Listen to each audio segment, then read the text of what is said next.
Inter college के अध्यापक ओम प्रकाश जी मौजूद हैं। हम आपको निवेदन करते हैं कि आए और आज के इस कार्यक्रम में आप भी तो शब्द हैं। ओम प्रकाश जी।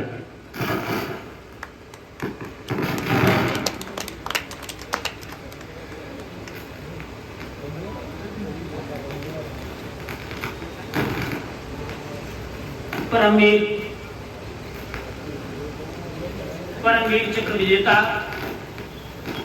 वीर अब्दुल हमीद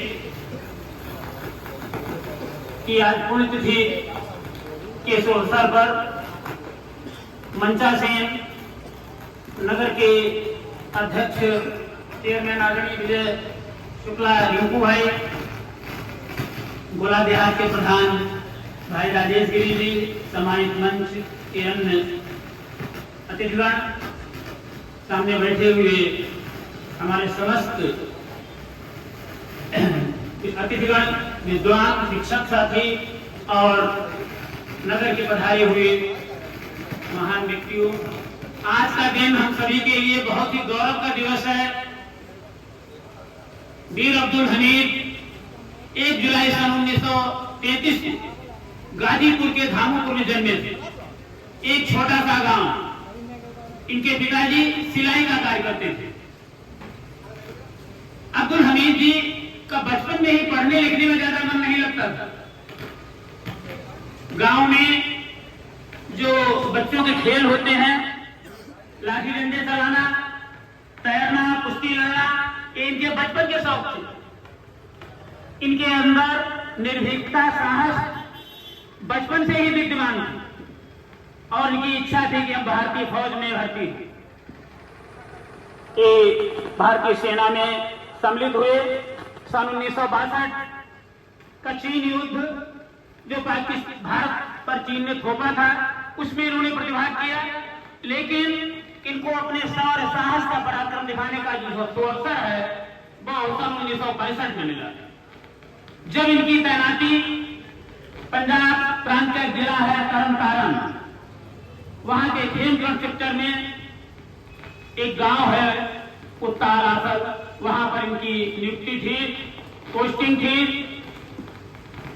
हमला होता है तो ये हवलदार सैनिक अपनी गन के द्वारा जो पाकिस्तान के टैंक आ रहे हैं उनको 8 टैंकों को उन्होंने क्षतिग्रस्त कर दिया। पाकिस्तानी ये समझ पाते कि टैंक कहां से क्षतिग्रस्त हो रहे हैं, तब तक वो उनके 9, 10, 11, 12 तक इतिहास मिलता है, 12 टैंक इन्होंने क्षतिग्रस्त किए। तब अचानक से उनकी ये गोली दुश्मनों की इनको लगती है और शहीद हो जाती है। साथियों, वीर अब्दुल हमीद की शहादत हमको एक संदेश देती है, प्रेरणा देती है कि जो वतन का रिश्ता है वो खून के रिश्ते से बड़ा है, कौम के रिश्ते से बड़ा है। हम जाति, धर्म और मजहब से कोई भी हो, लेकिन सबसे पहले हम हिंदुस्तानी हैं, सबसे पहले हम भारतवासी हैं। हम वीर अब्दुल हमीद के जीवन से प्रेरणा लेते हैं कि जब जब हमारे वतन पर, हमारे देश पर कोई विदेशी दुश्मन आंख उठाएगा तो हम इस देश की आन बान शान की रक्षा के लिए तन मन धन से अपने प्राणों को न्यौछावर करने के लिए सदैव प्रयासरत रहेंगे। विभिन्न परिस्थितियां हर व्यक्ति के सामने होती हैं, घर में भी बहुत सी जिम्मेदारियां होती हैं, लेकिन जो व्यक्ति देश धर्म की रक्षा के लिए, अपने देश की आन बान शान के लिए कुर्बान होता है, शहीद होता है, उसका नाम भारत के इतिहास में स्वर्णाक्षरों में लिखा जाता है। उनकी शहादत के उपरांत भारत की सरकार ने देश का जो सर्वोच्च सैन्य सम्मान है, सैनिक सम्मान है भारत का, परमवीर चक्र, उससे उन्हें नवाजा गया। अब हमें इससे ये भी सीख मिलती है कि कोई भी व्यक्ति का साधारण परिवार में जन्मा हो, जिसके पास चाहे कोई साधन हो अथवा ना हो, लेकिन वो व्यक्ति अपने कार्यों के द्वारा, अपने सेवा के द्वारा, देश की सेवा के द्वारा अपना नाम इतिहास में रोशन कर सकता है। वीर अब्दुल हमीद ने करके दिखाया है। आज उनकी पुण्यतिथि पर हम उन्हें सादर श्रद्धा सुमन अर्पित करते हैं और उनके उन माँ पिता को भी सादर नमन करते हैं जिन्हें उन्हें इस वीर सपूत को जन्म दिया और भारत माँ की रक्षा के लिए अपने प्राणों को निज में बलिदान करने के लिए प्रेरित किया।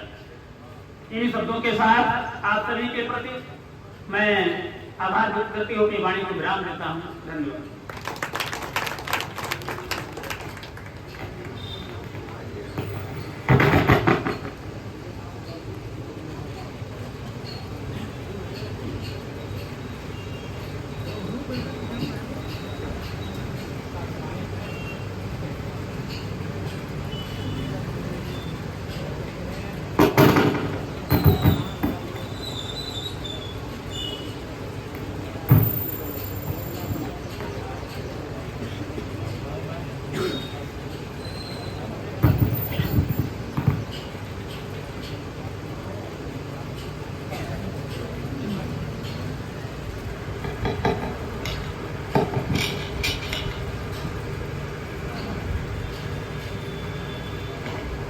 कार्यक्रम को आगे बढ़ाते हुए हमारे गोला देहात के ग्राम प्रधान एडवोकेट राजेश गिरी जी से निवेदन है कि वो आए मंच पर और आज के इस अवसर पर 2 शब्द आप भी कहें।